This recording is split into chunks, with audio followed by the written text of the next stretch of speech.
تدبیرها و نظم سیاسی ما هیچ وقت نتونسته لزوما در مسیر درستی باشه و منافع ملی و منافع جامعه ایرانی رو تأمین کنه.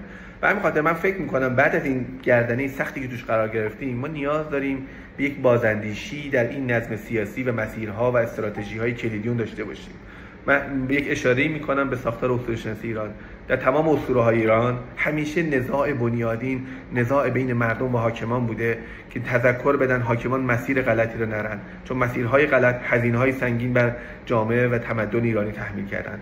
الان هم تو همون موقعیت هستیم و امیدواریم پس از این وضعیتی که توش هستیم و گذار از این وضعیت بتونیم این بازاندیشی و اصلاح بنیادین مسیرهایی که بیشتر به بیراهه نزدیک بودند تا مسیرهای موفقیت در اینها بتونیم بازاندیشی جدی داشته باشیم و اون چیزی که میتونه متناسب با ساختارهای بنیادین تمدن ایرانی باشه را اون انتخاب کنیم و به همون مسیرها هم بریم.